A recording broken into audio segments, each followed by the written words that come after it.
ये वो जहाज था जिस पर पूरी एविएशन इंडस्ट्री को बहुत फख्र था। इसको बनाने में कई साल लग गए और ये बिना किसी खास मसले के 30 सालों से भी ज्यादा अरसे तक सर्विस में रहा। ये दुनिया का पहला और आखिरी सुपरसोनिक पैसेंजर एयरक्राफ्ट मॉडल था, जिसको आज हम कॉन्कोर्ड के नाम से जानते हैं। सुपरसोनिक यानी ये साउंड की स्पीड से भी तेज रफ्तार से उड़कर पैसेंजर्स को सिर्फ 3.5 घंटे में अटलांटिक ओशन क्रॉस करवा देता था। लेकिन दुनिया देखती ही रह गई जब 25 जुलाई 2000 वाले दिन सिर्फ 121 सेकंड्स इसकी 30 साल की सर्विस पर हावी हो गए और इस जहाज के मॉडल को हमेशा हमेशा के लिए डिसकंटिन्यू करना पड़ गया। टेक ऑफ से पहले एयरक्राफ्ट में किसी किस्म का कोई मसला नहीं था, लेकिन क्रैश के बाद जब इन्वेस्टिगेशन हुई तो पेंसिल जितनी छोटी सी मेटल स्ट्रिप को कसूरवार ठहराया गया। पर आखिर कैसे? एक छोटी सी मेटल स्ट्रिप 1,10,000 किलो के जहाज को कैसे ले डूबी और आखिर इसके बाद कॉन्कोर्ड को हमेशा हमेशा के लिए डिसकंटिन्यू क्यों कर दिया? जेम टीवी की वीडियोस में एक बार फिर से खुशामदीद। नाजरीन, ये दास्तान है एयर फ्रांस फ्लाइट 4590 की, जिसको पेरिस के शार्ल डी गॉल एयरपोर्ट से न्यूयॉर्क में जॉन एफ कैनेडी एयरपोर्ट तक जाना था। इसमें टोटल 100 पैसेंजर्स, 6 कैबिन क्रू और 3 पायलट्स मौजूद थे। ये लेजेंडरी एयरक्राफ्ट BAC कॉन्कोर्ड था, जो एविएशन इंडस्ट्री में अभी तक का सबसे डैशिंग जहाज माना जाता है। यहाँ तक के कई लोग इसको इंजीनियरिंग का चमत्कार भी समझते हैं। इसकी सबसे बड़ी वजह ये थी कि ये नॉर्मल पैसेंजर एयरक्राफ्ट से डबल स्पीड पे उड़ता था, जिससे अमेरिका और यूरोप का सफर 7 घंटों के बजाय सिर्फ 3.5 घंटों में तय किया जा सकता था। साउंड की स्पीड जो कि 1235 किलोमीटर पर आवर है, कॉन्कोर्ड इससे भी कहीं ज्यादा तेज सुपरसोनिक स्पीड से फ्लाई करता था। इसकी top speed 2180 kilometre per hour record की जा चुकी है। इस स्पीड से फ्लाई करने के पीछे कॉन्कोर्ड का शानदार विंग डिजाइन था, जिसको डेल्टा विंग कहते हैं। ये विंग वैसे अमूमन फाइटर जेट्स में देखा जाता है, पर इसको इंजीनियर्स ने कॉन्कोर्ड में भी इसी वजह से लगाया था ताकि ये फाइटर जेट्स की तरह सुपरसोनिक स्पीड से उड़ सके। पर इस डेल्टा विंग के साथ प्रॉब्लम यह है कि इसको टेक ऑफ के लिए बहुत ज्यादा स्पीड चाहिए। ना सिर्फ स्पीड बल्कि जहाज का एंगल ऑफ अटैक भी। एंगल ऑफ अटैक यानी जिस वक्त जहाज की नोज टेक ऑफ के लिए ऊपर की तरफ उठती है। कंपैरिजन के लिए देखा जाए तो एक नॉर्मल पैसेंजर प्लेन के टेक ऑफ में एंगल ऑफ अटैक काफी कम होता है, जबकि कॉन्कोर्ड में एंगल ऑफ अटैक इतना ज्यादा होता है कि पायलट को आगे रनवे नजर नहीं आता। यही वजह है कि कॉन्कोर्ड की नोज को फ्लेक्सिबल रखा गया है, जिसको टेक ऑफ के वक्त नीचे कर दिया जाता था ताकि पायलट को आगे सब कुछ दिखाई दे सके। एंगल ऑफ अटैक से हटकर स्पीड की बात की जाए तो बोइंग 737 का टेक ऑफ 140 नॉट्स या फिर 160 किलोमीटर पर आवर पे हो जाता है। वहीं कॉन्कोर्ड को टेक ऑफ के लिए 200 नॉट्स तक स्पीड गेन करनी पड़ती है, जो कि 230 किलोमीटर पर आवर बनती है। इतनी ज्यादा स्पीड की वजह से कॉन्कोर्ड के टायर्स पे हद से ज्यादा प्रेशर पड़ता था और कई इंसिडेंट्स में इनके टायर बर्स्ट भी हो जाते थे। अपने 30 साल की सर्विस में 57 मरतबा कॉन्कोर्ड के टायर बर्स्ट रिकॉर्ड किए गए, लेकिन इनमें कोई खास नुकसान नहीं हुआ। अब क्योंकि ये टायर बहुत तेज स्पीड में बर्स्ट होते थे, इसी वजह से टायर के टुकड़े ऊपर विंग पर भी गोली की स्पीड से लगते थे, जिससे विंग पंचर होने का खतरा रहता था। और क्योंकि दूसरे एयरक्राफ्ट्स की तरह फ्यूल कॉन्कोर्ड के विंग्स में ही स्टोर होता है, कोई मामूली टायर बर्स्ट फ्यूल लीकेज की वजह ना बने, इसीलिए इंजीनियर्स ने कॉन्कोर्ड के शुरुआती मॉडल्स में ही इसके लैंडिंग गियर में कुछ चेंजेस की और टायर को ज्यादा मजबूत बना दिया। इन चेंजेस की वजह से कॉन्कोर्ड के टायर बर्स्ट का मसला काफी हद तक सॉल्व हो चुका था। इतनी टेक्निकल इंफॉर्मेशन एयर फ्रांस 4590 के इस हादसे को समझने के लिए काफी है। 25 जुलाई 2000 को दोपहर के 2:35 पे एयर फ्रांस फ्लाइट 4590 डिपार्चर के लिए बिल्कुल तैयार थी। दोनों पायलट्स और एक फ्लाइट इंजीनियर सब के सब काफी एक्सपीरियंस थे। पैसेंजर बोर्डिंग के बाद उन्होंने टावर से रनवे पर जाने की परमिशन मांगी। पेरिस के एयरपोर्ट पे 2 रनवेज हैं, 26R और 26L। 26R लंबा रनवे है और कॉन्कोर्ड को भी टेक ऑफ के लिए लंबा रनवे ही चाहिए था, लिहाजा कंट्रोल टावर ने उनको 26R तक जाने की परमिशन दे दी।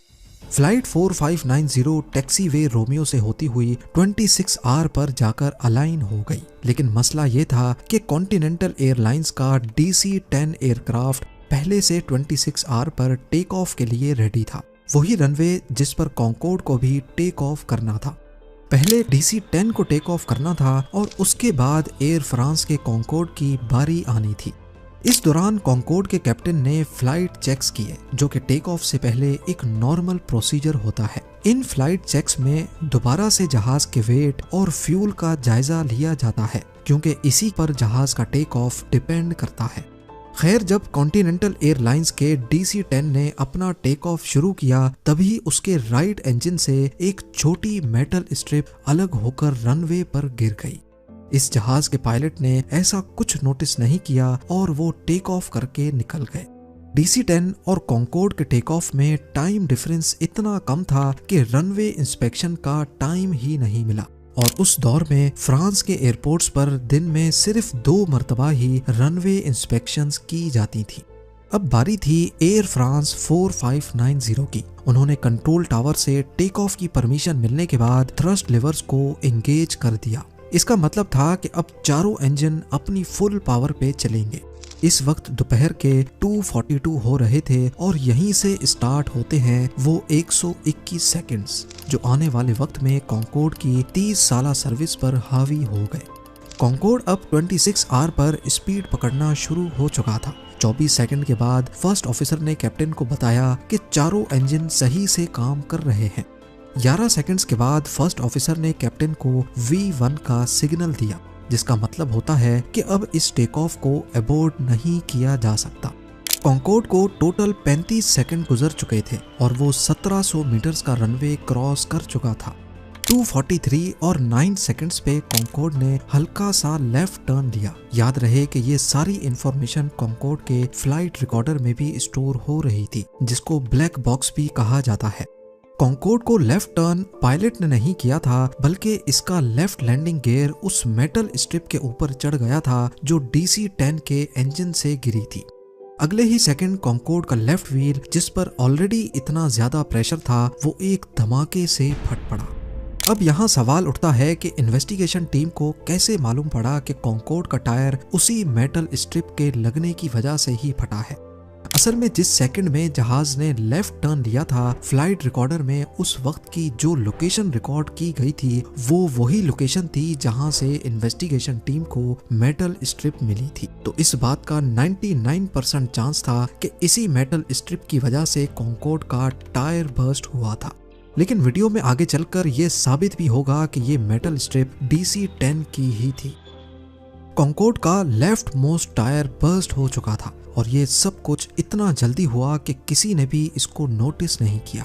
पर अगले ही लम्हे वो हुआ जिसका शक इंजीनियर्स पहले ही कर चुके थे। टायर के टुकड़े फ्यूल टैंक पर इतनी तेजी से लगे कि लेफ्ट फ्यूल टैंक फट गया और अब फ्यूल प्रेशर से लीक होने लगा। ना सिर्फ इतना, बल्कि किसी वजह से इसमें फौरन आग भी भड़क उठी। इस मोमेंट पे एयरक्राफ्ट लेफ्ट की तरफ ड्रैग होने लगा और कैप्टन ने उसको कंपनसेट करने के लिए राइट पैडल प्रेस किया, इस बात से बेखबर कि उनके जहाज में आग लग चुकी है। अभी एयर ट्रैफिक कंट्रोलर ये चीज नोटिस करता कि कॉन्कोर्ड टेक ऑफ कर गया। टेक ऑफ करते ही जहाज के दोनों लेफ्ट इंजन आग से निकलने वाले धुएं की वजह से बंद हो गए। जेट इंजन्स की फ्रंट साइड पे एयर इनटेक होता है, जहां से इंजन हवा को अपने अंदर सक करके उसको कंप्रेस करता है। जब हवा की जगह उसमें धुआं जाने लगा तो कंप्रेसर चोक हो गया, जिसकी वजह से अब दोनों इंजन फेल हो गए। फ्लाइट इंजीनियर ने फौरन इमरजेंसी प्रोसीजर स्टार्ट कर दिया। इसी दौरान ATC ने भी कैप्टन को बताया कि उनके एयरक्राफ्ट में आग भड़क रही है और उनको फौरन वापस एयरफील्ड पर लैंड करने का कहा। एयर फ्रांस 4590 का कॉन्कोर्ड अब सिर्फ 2 राइट इंजन्स के सहारे था। दोनों इंजन्स बंद हो जाने की वजह से कॉन्कोर्ड ज्यादा एल्टीट्यूड गेन नहीं कर पा रहा था, बल्कि अपना करंट एल्टीट्यूड ही मेंटेन करना उसके लिए बहुत मुश्किल था। लेफ्ट विंग में लगी आग ने अब फ्लैप्स को भी मेल्ट करना शुरू कर दिया, जिसकी वजह से कॉन्कॉर्ड अब लेफ्ट की तरफ टर्न करने लगा। कैप्टन ने उसको कंपनसेट करने के लिए जहाज को राइट टर्न किया, लेकिन इसकी वजह से स्पीड और कम हो रही थी, और स्पीड ही तो थी जो इस वक्त कॉन्कॉर्ड को बचा सकती थी। फाइनली 121 सेकंड्स पर 244 और 31 सेकंड्स पे कॉन्कॉर्ड का लेफ्ट टर्न काफी बढ़ गया और वो एल्टीट्यूड कम करता करता एक होटल की बिल्डिंग से जा टकराया। ये हादसा कॉन्कॉर्ड में मौजूद 109 लोग और जमीन पे 4 लोगों की जान ले गया। एक्सीडेंट के फौरन बाद ही क्रैश साइट को सील करके इन्वेस्टिगेशन स्टार्ट कर दी गई, और जैसा कि मैंने पहले बताया, इन्वेस्टिगेटर्स ने फ्लाइट डाटा रिकॉर्डर की मदद से रनवे के उस हिस्से को सर्च किया जहां से कॉन्कॉर्ड लेफ्ट टर्न हुआ था, तो वहां उनको वो मेटल स्ट्रिप पड़ी हुई दिखाई दी। उन्होंने कॉन्टिनेंटल एयरलाइंस के DC-10 का मुआयना किया तो वाकई उसके राइट इंजन में वो मेटल प्लेट मिसिंग थी। जब इन्वेस्टिगेशन टीम ने कॉन्टिनेंटल एयरलाइंस की मेंटेनेंस हिस्ट्री चेक की तो मालूम पड़ा कि इस मेटल स्ट्रिप को इंजन मैन्युफैक्चरर की SOP के खिलाफ जाकर एक नहीं बल्कि 2 बार रिपेयर किया गया था। इसमें टोटल 37 मरतबा ड्रिल से सुराख करके जुगाड़ी तरीके से इसको फिट किया गया था, और यही वजह थी कि ये इंजन की वाइब्रेशन बर्दाश्त ना कर सकी और टूटकर रनवे पर गिर गई। इस हादसे के बाद बाकी तमाम कॉन्कॉर्ड एयरक्राफ्ट्स को भी ग्राउंड कर दिया गया, क्योंकि तेज स्पीड की वजह से इनका टायर फटना, जो कि एक जाना माना मसला था, वो अब 113 लोगों की जान ले चुका था। इंजीनियर्स अगले कई महीनों तक इसका कोई खास सॉल्यूशन नहीं निकाल सके। अगले साल 2001 में 9/11 के अटैक्स के बाद पूरी दुनिया में पैसेंजर्स ने खौफ के मारे जहाज में सफर करना ही छोड़ दिया। कॉन्कॉर्ड की टिकट प्राइस, जो कि पहले ही नॉर्मल प्लेन के मुकाबले में बहुत ज्यादा थी, इस सिचुएशन में इनका दोबारा ऑपरेट करना किसी भी तरह मुमकिन नहीं था। यही वो पॉइंट था जब कॉन्कॉर्ड को हमेशा हमेशा के लिए डिसकंटिन्यू करके म्यूजियम में रख दिया गया।